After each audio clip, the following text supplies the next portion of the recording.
when you talk about the concepts of the hereafter, it's very difficult to actually have the imagery that is necessary to activate within us what Allah subhanahu wa ta'ala calls us to.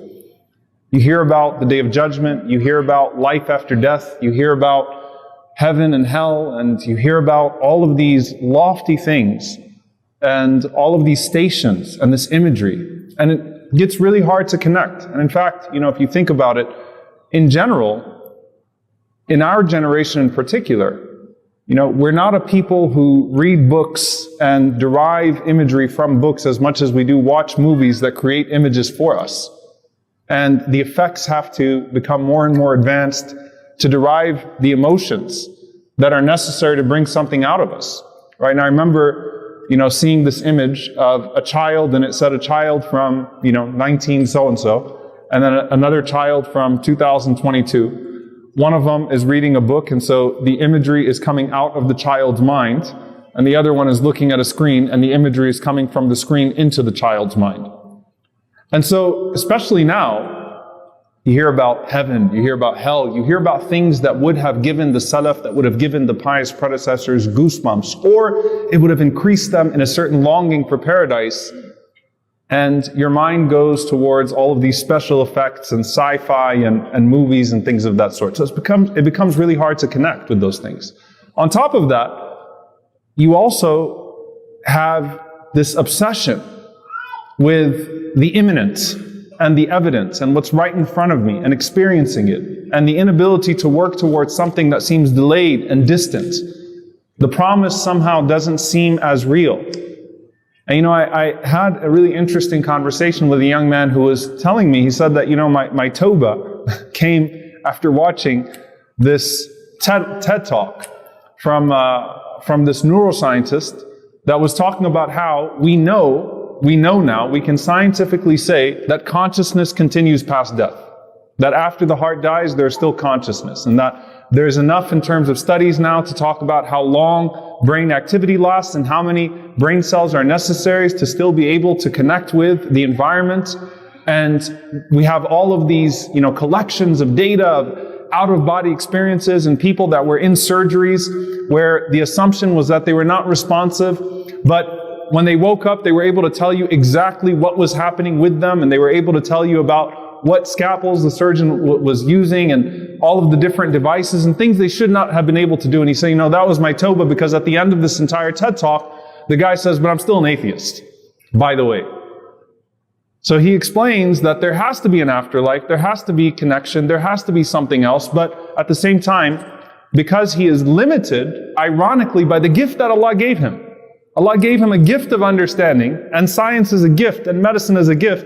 He limited himself to it because he turned it into an object of worship rather than a means by which you worship Allah subhanahu wa ta'ala further and glorify Him further. So when you talk about the hereafter, and you talk about life after death, and you talk about these concepts that are very hard for us to actually assign imagery to, it's important for us to establish a few concepts within our hearts and within our minds to really be able to connect. Obviously, when you read about the narrations of the Prophet ﷺ himself trying to convey what he was seeing on the night of Al-Isra wal-Mi'raj. Even the Prophet ﷺ said that there are certain things that I just cannot impart upon you from a worldly perspective. For example, the colors at Sidrat al-Muntaha. The Prophet ﷺ is saying, these are colors that don't really exist in the worldly spectrum of colors. I've never seen those colors, so I can't tell you green or orange or red because it's somewhere there and it's majestic. And anyone who's been to the bottom of the ocean will tell you that the colors there are unlike any colors that you've seen above the water. So what then of the colors in the heavens? And the Prophet ﷺ trying to explain that and convey those concepts. Allah blessed the Prophet ﷺ by giving him an experience on Isra wal Mi'raj. So now you can imagine, even for him ﷺ, when he stands on the minbar and he talks to his companions about these prophets, he's seen these prophets. He's met them. When he talks about Isa alayhi salam and the return of Jesus, peace be upon him, he's seen Isa alayhi salam.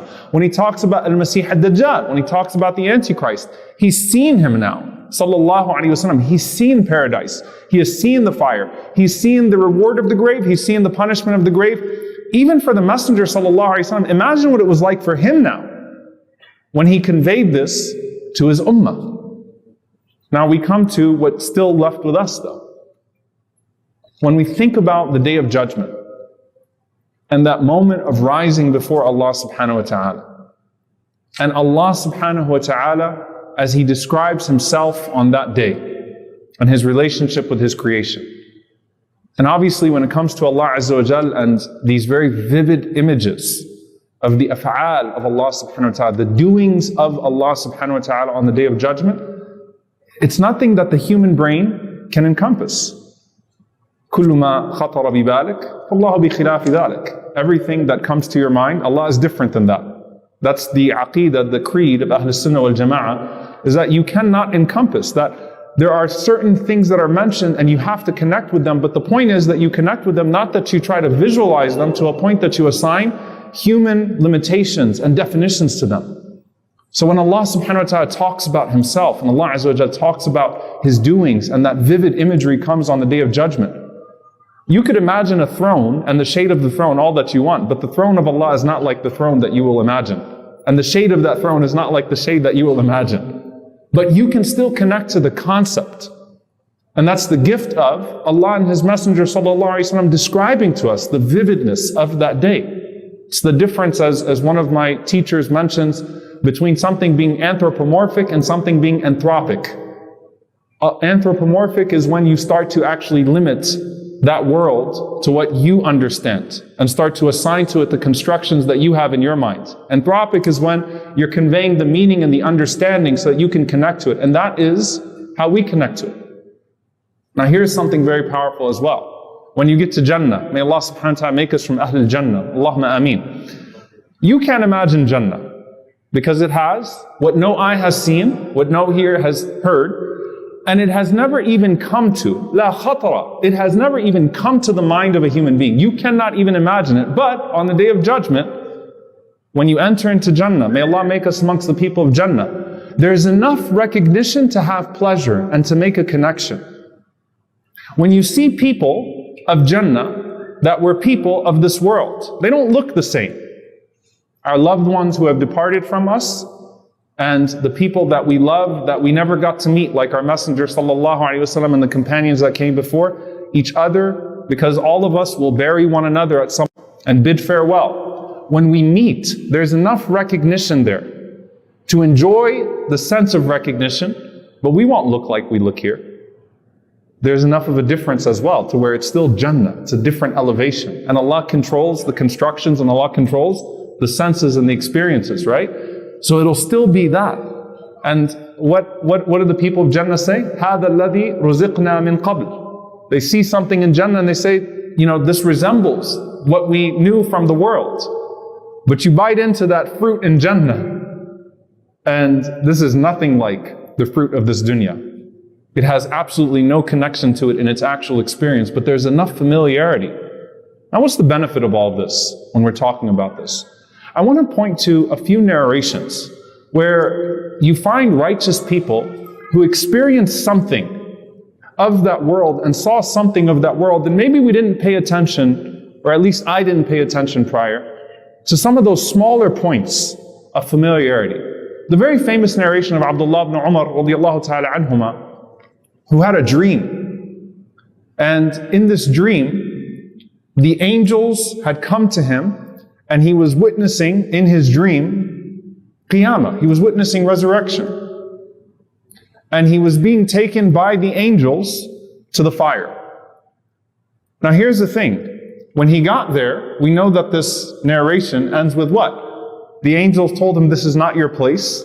And he went instead to Al-Jannah. So it was frightening in the beginning, but he was saved at the end. But the frightening part of it frightened him to know what he should do different. So he asked through Hafsa radiallahu ta'ala anha, the Prophet sallallahu alaihi wasallam, what is he supposed to make of this? And the Prophet sallallahu alaihi wasallam says, Ni'ma rajul Abdullah, what a good man Abdullah is, what a good young man he is. But if only he'd pray a little bit more at night. He needs to pray qiyam. Now what does Ibn Umar radiallahu anhuma convey from that dream though? He could not describe to us what fire looked like, or what paradise looked like, or what the angels looked like. But you know what he could describe? He said, I saw people in Jahannam in my dream, and I recognized them. You imagine that? There were people that I saw there, and I knew their names and I knew their faces. He didn't say who they were. Can you imagine what that was like for him to actually have that familiarity? Everything else looks very foreign, but there were people there. And I know these people. May Allah subhanahu wa ta'ala not make us amongst them. Allahumma ameen. My beloved brothers and sisters, in Islam, the Day of Judgment, known as Yawm al-Qiyamah, is a pivotal event when all of creation will be resurrected and held accountable for their deeds. The Quran and Hadith describe it as a day of immense trials and cosmic upheaval. The earth will shake, mountains will crumble, and the sky will be torn apart. Trumpets will be blown by the angel Israfil, signaling the end of the world. This first trumpet will cause everything to perish, while the second trumpet will bring all creatures back to life for judgment. On this day, even individual will stand before Allah, and their actions, whether good or bad, will be presented before them. The righteous will be rewarded, and the sinful will be held accountable. The scale of deeds or mizan will be used to weigh each person's action. Those whose good deeds outweigh their bad will be granted entrance to paradise, while those whose sins dominate may face punishment in hell. Every act, no matter how small, will be taken into account, including intentions behind actions. The Day of Judgment will also involve intercession by the prophets, especially Prophet Muhammad sallallahu alaihi wasallam, who will plead on behalf of believers. Ultimately, Allah's mercy will play a significant role, as it is said that Allah is the most merciful, and many will enter paradise through His mercy. The ultimate purpose of this day is to establish justice, ensuring that everyone else is rewarded or punished in a manner befitting their actions during their lifetime.